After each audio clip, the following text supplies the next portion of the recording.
Makanya ulama dulu ngelatih kita itu pertama Allah itu siapa? Zat sing wajibil wujud.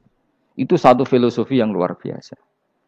Nah, kemudian setelah itu ada setan-setan kecil yang nganggur, yang iseng. Nah itu nggak usah kamu perhatikan.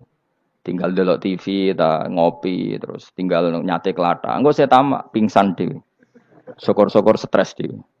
Dugaan saya setan saya gue pingsan, kurang gizi. Karena memang setelah itu setan goda gini. Lalu sebelum Allah jangan-jangan ada wujud yang lain. Lalu Allah sendiri awal mulanya gimana? Kata Nabi, jika ada pertanyaan seperti itu kamu harus berhenti. Tinggal delok TV atau tinggal delok dangdutan. Ya kalau kepeksa ora apa-apa, kelasem ae. Saya tidak menghalalkan tapi kan sudah kamu lakukan. Karena itu lebih baik ketimbang pertanyaan filsafat. Banyak orang yang dulu sholat ketika sekolah filsafat tidak sholat. Alasannya sampai menemukan jati diri itu Tuhan. Dan itu bahaya sekali karena Nabi berkali-kali bilang kamu jangan mikir tentang Allah pasti rusak. Orang kok mungkin rusak dari Nabi pasti rusak. Nah cara menghentikan gimana? Karena setan ini makhluk, akal-akalannya gampang.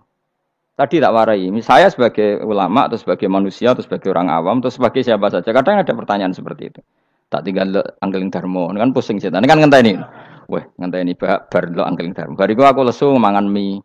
Bar mangan mie waret turu. Kan dia ngenteni terus mau bikin was-was lagi.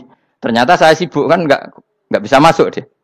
Bangun tidur aku selali pertanyaan tadi. Dinteni. Nah, dia masuk lagi aku sibuk ngajak anak jalan-jalan. Jadi saya kalau jalan-jalan di pasar itu wis enteni tan santai wae. Itu memang resep dari Rasulullah. Jangan sampai orang terjebak filsafat yang sampai menanyakan eksistensi Tuhan. Dan dia tidak mau iman, tidak mau sholat, tidak mau puasa sampai menemukan Tuhan itu siapa. Itu jelas minas syaitonir rajim, itu perilaku setan. Makanya Rasulullah setiap ditanya sahabat gitu itu Nabi guyu-guyu. Dan guyunya Nabi itu kata Nabi, baguslah kalau kamu takut Tuhan kalah kata Nabi. Nabi gojok gitu. Maka ada ulama yang punya seni berargumentasi yaitu Imam Ghazali. Jika setan tanya kamu lalu sebelum Allah jangan-jangan ada wujud yang sebelum Allah. Kata Imam Ghazali, ya itu saja yang Tuhan, yang Allah ini enggak jadi Tuhan. Ya berarti wujud sebelum Allah itu yang benar-benar Allah. Kalau kamu bayangkan lagi, jangan-jangan sebelum itu ada wujud lagi. Ya itu saja yang benar-benar Allah. Sehingga tetap Allah itu menang terus. Paham ya? Yang jelas jangan sampai didahului Adam. Karena kalau didahului Adam lebih ngeri lagi. Karena sesuatu yang enggak ada menciptakan yang ada. Itu lebih buruk lagi menurut akal. Menurut apa akal? Nah, daripada kamu nggak salim Imam Ghazali, tinggal saja ndelok. Tadi ndelok sinetron. Itu yang lucu-lucu aja. Tidak sing lucu-lucu. Ndelok apa? Mencari Tuhan. Pokoknya sing aneh-aneh, sing goblok-goblok, sing lucu-lucu, sing perane wong apa? Lha saya sering diprotes saya. Gus salim jenengan kok sering ndelok sinetron sing ana dialog wong goblok-goblok. Wong goblok ku menarik cara kula. Apa ya? Cara pandang itu di luar dugaan saya karena kula berkali-kali lho kalah wong goblok. Jadi makanya ini tak cerita nih beberapa kali ini jari Gus Wak cerdas berkali-kali kalah wong goblok. Ada seorang santri itu ingin dibelikan bapaknya itu sepeda motor. Bapaknya wong desa, senengane ngrumat sapi wedhus. Lah menurut saya ya orang tuanya itu mampu lah, sangat mampu untuk beli itu. Pak mbok ditukokno mawon wong sepeda motor. Kata bapaknya, "Anakku nu jog mondok tak goblok, Gus." Wong njaluk kok sepeda motor, njaluk mobil ora ya goblok. Lah kok goblok, Pak? Jenenge donya iku Gus, sing lahirno donya kok sapi iku ndek anak, wedhus ndek anak jenenge donya. Di mana-mana jenenge donya sing lahirno donya. Iki donya kok mangan donya. Mergo motor iku kan tuku bensin, mobil. Iku cara dekne iku goblok Gus. Batin berarti kabeh kiai goblok perkarane tuku donya sing ngentekno donya. Cara dekne donya iku sing lahirno donya. Batin kok pinter iki batin. Untungnya saya ini ulama ya, ahli tafsir ya malu. Sebenarnya kalah itu ya malu. Tapi saya sebagai orang objektif fair, itu teori benar apa? Jadi donya itu ya sing lahirno donya. Donya kok mangan donya iku goblok. Untungnya dia dengan saya itu jaraknya 5 kilo 7 kilo karena 7 kilo. Lala dia diterkon sepeda motor, aku tetap mau kalah.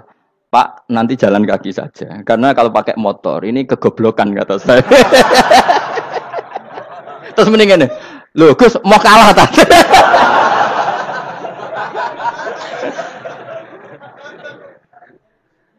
Wah kacau. Singkat cerita dia bersikeras nggak mau beliin sepeda motor anaknya karena di mana-mana dunia gue sing lahirno dunia nggak boleh dunia kok mangan Ini satu kegoblokan yang agak ilmiah tadi. Nah, Imam Asy'ari juga ngalami hal yang sama. Imam Asy'ari itu punya, kita kalau ahli sunnah kan dua partai ya.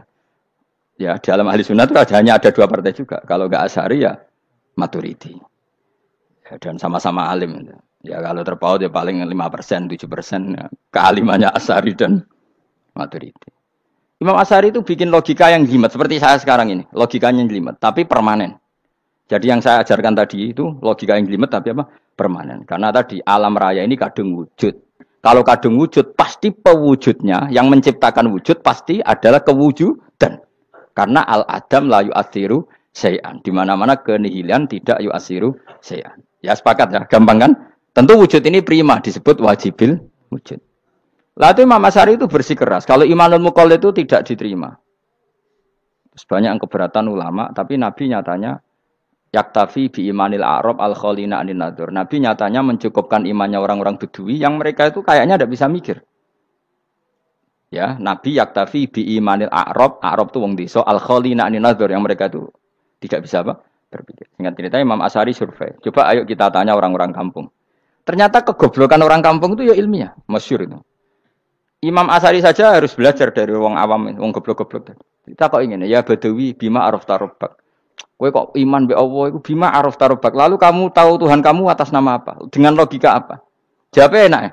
Al-ba'ratu tadullu 'alal ba'ir wa atharul aqdam yadullu 'alal masir. Angger ana tletong ya ana ontane. Angger ana bekas delamaane wong ya ana sing bar liwat. Jadi misalnya ada bekas teracak anjing, berarti anjing habis liwat. Ada bekas apa ular ya berarti ular harus liwat. Ada bekas teracak manusia ya berarti manusia habis liwat. La wa hadzal alam atharun min athari qudratillah. Alam iki bekas, mesti ana sing gawe. Jadi Mas Ari pinter juga, mesti logikane gak jelimet tapi agar ana tletong ana sapine. Ana tracake wong berarti ana sing bar liwat. Dene ngomong gampang wa atharul aqdam ya dulu alal masir. Nah, terus Imam Asy'ari habis itu ngendikan, ya sudahlah dengan logika apa saja. Meskipun karena zori hadal Arabi sebagaimana cara berpikir Bedui ini, sementing ada nazar. Apa ada nazar. Ya nazar apa saja. Misalnya orang ahli matematika mungkin bilang angka dimulai dari 1. 0 itu akal-akalane Khawarizm. Mergo ini kebingungan nulis 10. Tapi tetap angka itu dimulai dari 1. Kalau misalnya 1 untuk mecah kesulitan ya harus dimulai 0,1. Tidak bisa 0 tok. Jadi 0 dulu itu untuk mematahkan kalau jumlah itu tidak sampai 1. Tapi faktanya jumlah itu kan pasti 1 karena dimulai dari wajibil wujud. Khawarizm itu ya pintar matematika. Saya juga punya ilmu hisabnya Khawarizm. Itu kan dia karena kebingungan angka pecah. Misalnya 1 tidak sampai 2. Mau tidak mau harus ditulis 1,5 misalnya. Paham ya? Lalu kalau sebelum 1 tetap dia harus 0,5. Lalu hakikat 0,5 itu kan bagian dari wujud apa bagian dari Adam? Tetap bagian dari wujud. Jadi 0,5 itu kan khayal kuliah. Tak warai ya. Mungkin saya ada ahli matematika ala wong kampus, tapi saya tahu Kang, ala Islam itu lebih gampang. Misalnya gini. Sesuatu itu kadung kamu putuskan itu satuannya 1. Tentu ketika separuh kamu katakan baru separuh. Tapi sebetulnya ketika satuan itu kamu katakan 10, yang separuh itu sudah 5. Itu kan terserah sing bagi, napa? Terserah sing bagi. Ya iya dong, misalnya 1 juta, 5-nya artinya apa coba? 500.000 kan. Sekarang kalau 100.000, 5-nya jadi berapa? 50. Kalau 1,5 jadi. Nah itu kan terserah satuannya apa?